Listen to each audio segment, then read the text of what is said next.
Hello everyone, I Kuldeep Sharma welcome you all to today's session of 20 GK question which have been specifically curated from the Hindu newspaper as well as Indian Express.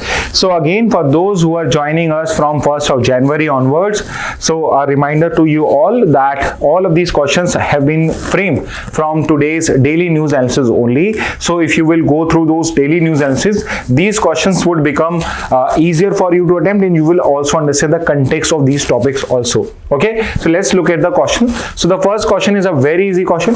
When was the Indian Meteorological Department established? IMD जो India में metrology या आपके climate और weather related services provide करता है, वो particular department India ने कब स्टैब्लिश करा था? So we have discussed this that this year this is an important organisation because this is the year 2025 जिसके अंदर में इस ऑर्गेनाइजेशन के 150 ईयर्स कंप्लीट हो जाएंगे. तो अगर आप मैथ्स भी लगाओ तो 2025 में 150 सब्ट्रैक्ट करते हो, so the answer is going to be 1875. So the correct answer for question first is option A. Next question पे मूव करते हैं. The Indian meteorological department operates under which ministry? तो यहां पे आप ऑप्शन देखोगे, option A is ministry of environment, forest and climate change. तो meteorology climate change शायद आपको लगे इंटरकनेक्टेड है, but that is not true. यहां पे जो आईएमडी डिपार्टमेंट है it comes under ministry of earth sciences and the correct answer for question 2 is option C. Next question पे मूव करते हैं. IMD is one of the 6 regional specialised meteorological centres of which global organisation? IMD जो है वो एक बड़ी या world level की ऑर्गेनाइजेशन का एक रीजनल स्पेशलाइज सेक्शन है. जैसे 6 सेक्शंस में डिवाइड है, रीजन्स में डिवाइडेड है, उसमें से एक IMD है. और यहाँ पे जो इंटरनेशनल ऑर्गेनाइजेशन जिसकी बात हो रही है वो है आपका world meteorological organisation, which means the correct answer for question 3 is option A. Next question पे मूव करते हैं. Where is the headquarter of IMD located? तो 1875 से लेके अब तक IMD का जो हेडक्वार्टर है वो दिल्ली के अंदर में ही होस्ट किया गया है. So the correct answer for question 4 is option C. Next question पे आते हैं.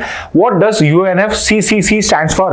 आपका जो UNFCCC है जो क्लाइमेट चेंज से फाइट करने के लिए, कोप अप करने के लिए हमने क्रिएट करा है, उसका फुल फॉर्म क्या है? तो क्लाइमेट चेंज भी आपको पता है तो आपको इसका आंसर मिल ही जाएगा. The correct answer for this particular question 5 is option A. United nation framework convention on climate change, UNFCCC is the correct explanation for UNFCCC. Okay, so correct answer is A. Okay, so the next question is which country hosted the UNFCCC COP29 in 2024? So जो framework convention on climate change है उसकी annual COP conduct करी जाती है. So जो 2024 की COP थी, conference of parties, the conference number 29, वो किस कंट्री ने होस्ट करी थी? So we know this कि इस बार की जो कॉन्फ्रेंस है वो बाकू अजरबैजान के अंदर में होस्टेड थी, which means the correct answer question 6 is option D. Next question पे आते हैं. विच की agreement under the UNFCCC was adopting during COP21 in Paris? COP21 जो पेरिस में होस्ट किया गया था, तो यहीं पे पेरिस के अंदर ही गिव अवे बन जाता है इस क्वेश्चन का. कौन सा एग्रीमेंट वहां साइन हुआ था? तो पेरिस के अंदर में पेरिस एग्रीमेंट ही साइन हुआ था. सो कुछ को लग सकता है ये ट्रिक क्वेश्चन है और उसका शायद कुछ और एग्रीमेंट ना हो. नहीं, COP15 जो आपकी हुई थी, COP15 2015 में जो आपकी हुई थी, उसमें Paris agreement was the final agreement जो COP21 में आया था. नेक्स्ट क्वेश्चन पे आते हैं. What is the primary objective of the UNFCCC? तो अगर आपने UNFCCC इतना पढ़ लिया तो यू वुड अंडरस्टैंड कि इसमें मेन ऑब्जेक्टिव है क्लाइमेट चेंज को फाइट करना. And what is the primary method through which we are going to fight climate change? It is basically through stabilising green house gases concentration in the atmosphere. So the correct answer for question 8 is exactly option A. Next question पे आते हैं. What the COP in COP29 stands for? तो बहुत simple question है, but again I have repeated it nth number of time कि आपसे full forms पूछे जाते हैं एग्जाम में, और COP का फुल फॉर्म है simply conference of parties. So exactly आपको पता होना चाहिए. The option D is the correct answer. COP stands for conference of parties in COP29. Next पे आते हैं. Which countries are part of the quadrilateral security dialogue और quad के कौन से कंट्रीज आपके पार्ट हैं? तो 4 कंट्री जो क्वाड को क्रिएट कर दी हैं वो है Australia, Japan, USA and India. And if you will look at the options, option D suggest the same only. So the correct answer for question 10 is option D. Okay, my apologies, not option D, it's option A, Japan, India, US and Australia. So correct answer for question 10 is option A. Next पे आते हैं, what is the primary objective of the Quad. So ये हमने आज detail में quad को detail में discuss करा है, जो क्वाड्रिलेटरल सिक्योरिटी डायलॉग है। It is basically a anti China grouping, China को इंडो पैसिफिक में कंट्रोल करने के लिए इसलिए इस क्वाड का फॉर्मेशन किया गया, सो दैट बाकी कंट्रीज हैं वो भी एक बैलेंस वहां पे अपनी ग्रोथ अचीव कर सके। सो द मेन ऑब्जेक्टिव और the primary objective of quad as per quad is to maintain a free, open and a stable Indo Pacific. So the correct answer for question 11 is option C. Next question पे आते हैं, the first quad meeting in 2017 was held on the sidelines of which summit. तो 2017 में जाके 2007 में इसका हमने इसका आइडिया शिंजो एब ने दिया था, और 2017 में जाके पहली क्वाड समिट आपकी कंडक्ट करी जाती है। और ये जो पर्टिकुलर क्वाड समिट है, ये एक दूसरी समिट चल रही होती है कोई और नेशन की, उसके साइडलाइंस में 4 कंट्री बैठ के अपनी मीटिंग स्टार्ट करते हैं, जो पहली क्वाड समिट बनती है। और ये जो पर्टिकुलर मीटिंग है ये आपकी होती है मनीला के अंदर पे, फिलीपींस में, जहां पे उस साल की आसियान समिट चल रही थी 2017 की। So correct answer for question 12 is option B. Next पे आते हैं, which 2 communities were primarily involved or are primary involved in the Manipur violence that began in 2023। So अभी ये वर की जगह आर ही रहना चाहिए, बिकॉज अभी भी ये वायलेंस कंटिन्यू हो रहा है वहां पे। और जो 2 मेन कम्युनिटीज वहां पे इन्वॉल्व हैं आपके मणिपुर में, वो है आपकी the majority community the Meitei and the tribal groups और the scheduled tribe group of Kuki and Zomi tribe, which means the correct option for your question 13 is option A only. Next पे आते हैं, what was one of the main triggers for the recent violence in Manipur. तो यहां पे जो violence हुआ है मेती और कुकी कम्युनिटीज में, मणिपुर वायलेंस का मेन ट्रिगर क्या था। So it is basically the demand for scheduled tribe status by the Meitei community which was opposed by the Kuki Zomi community, and जिससे आपके प्रोटेस्ट स्टार्ट हुए और वो प्रोटेस्ट वायलेंट टर्न हो गए, और उसके बाद से जो सिचुएशन है वो कंट्रोल में गवर्नमेंट के आ ही नहीं रही है। So correct answer for question 14 is option B. Next पे आते हैं, what is the name of the joint military exercise conducted between India and Nepal।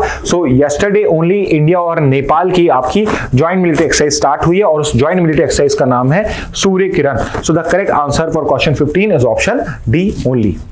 Next पे चलते हैं, question 16, which country sends the largest number of foreigners to India. तो आज हमने emigration data को डिस्कस किया था, बिकॉज इट वाज रिपोर्टेड कि एक पर्टिकुलर कम्युनिटी के लोग को सबसे ज्यादा डिपोर्ट किया गया था प्रीवियस ईयर के अंदर में, एंड ईयर ऑन ईयर वो ही नंबर 1 कम्युनिटी में रह रहे हैं। बट यहाँ पे पूछा जा रहा है कौन सी कंट्री है जहां से सबसे ज्यादा आपके फॉरेन ट्रेवलर्स, वो शॉर्ट टर्म टूरिस्ट भी हो सकते हैं या लॉन्ग टर्म आपके वीजा पे आए हुए कोई बिजनेसमैन या एजुकेशन के लिए आए हुए भी हो सकते हैं। So the country which and the largest number of foreigners to India are actually Bangladesh. So correct answer for question 16 is option B. Next पे आते हैं, which nationality tops the list of foreigners deported from India due to visa violations and illegal stays. So इसलिए मैंने वो community का नाम नहीं लिया था, because that was the next question. Question 17 में आपसे पूछा गया है कौन से कंट्री के लोग हैं जिनको सबसे ज्यादा डिपोर्ट बैक किया गया, एंड आज के ही न्यूज़पेपर में रिपोर्ट आई है कि these are the Nigerians, which is option C, जिनको सबसे ज्यादा डिपोर्ट बैक किया गया है from India because of violation of visa condition. So the correct answer for question 17 is option C. Next पे आते हैं, what does POEM stand in ISRO's context. तो इसरो ने पोएम 4 मॉड्यूल को इस बार सक्सेसफुली लॉन्च करा है in with respect to SpaceX mission only, उसी का ही सब पार्ट था आपका ये पोएम मिशन जो है। And poem stands for PSLV polar satellite launch vehicle orbital experimental module. तो इसके अंदर में एक्सपेरिमेंट के लिए या साइंस एंड टेक के लिए, एकेडमिक रिसर्च के लिए हम यहाँ पे सैटेलाइट लॉन्च करते हैं, और वो ही पर्टिकुलर जो मॉड्यूल या मिशन है वो ही आपका पोएम मॉड्यूल है। So the poem stands for PSLV orbital experimental module. So correct answer for question 18 is option B. Next पे आते हैं, which Indian state contributes the most to coffee production. कौन सी स्टेट है जो सबसे ज्यादा कॉफी प्रोडक्शन में आपका यहाँ पे कंट्रीब्यूट करती है। So we have studied this also, coffee production में हमने $1 बिलियन का टारगेट क्रॉस करा है, उस कंटेक्स्ट में ये पर्टिकुलर न्यूज आई है। So we know there are 3 Indian states जो सबसे ज्यादा कॉन्ट्रीब्यूट करती हैं, 2 states are Karnataka, Kerala and Tamil Nadu, in this order only. And in this particular list Karnataka is the top state which contribute 70% of coffee production in India. So the correct answer for question 19 is option C. Okay, finally the last question for today, which of the following is not included in the core sector industries? तो इस particular question को हमने इसलिए कर रहे हैं because आज हमने कोर सेक्टर ग्रोथ जो आपकी इंडेक्स ऑफ कोर इंडस्ट्री से मेजर होता है उसमें इस चीज को पढ़ा था, एंड देयर वी स्टडीड कि कोर इंडस्ट्रीज के मेजर, कोर इंडस्ट्रीज की ग्रोथ को मेजर करके you can find out the trend of the industries की वो ग्रोथ पे है, ये रिसेशन में है, in the long term next 2-3 months में क्या रहने वाला है उस बेसिस पे। And it is because core industries के जो प्रोडक्ट्स होते हैं, जो कंपोनेंट्स होते हैं, they are utilised in other industries. तो अगर आप इस लॉजिक को यूज करें तो यू कैन एक्चुअली आइडेंटिफाई कौन सी ऐसी इंडस्ट्री है जो बाकी इंडस्ट्रीज में यूटिलाइज की जाती है। तो यहाँ पे आपको 4 इंडस्ट्री दिख रही है। Steel, cement and fertiliser is an industry जो बाकी इंडस्ट्रीज के लिए रॉ मटेरियल का काम भी करती है। ऑन द अदर हैंड जो आपकी आईटी सर्विसेज हैं वो आपकी डायरेक्टली कंज्यूमर बेस्ड इंडस्ट्रीज होती हैं, बिजनेस भी यूज करते हैं बट मेजरली कंज्यूमर बेस्ड होती हैं और ये कोर सेक्टर का पार्ट नहीं होते। मोर ओवर ये सब आप देखोगे ये मैन्युफैक्चरिंग इंडस्ट्रीज में आ रहा है और ये आपका सर्विस इंडस्ट्री में आ रहा है। तो इस तरीके से भी आप ऑड वन आउट करके भी आंसर फाइंड आउट कर सकते हो। सो आई होप ये लर्निंग भी आपको हेल्प करेगी क्वेश्चंस को आंसर करने में। So the correct answer to question 20 is option C. So okay students, these were the important or the first 20 GK question from this year's GK news analysis.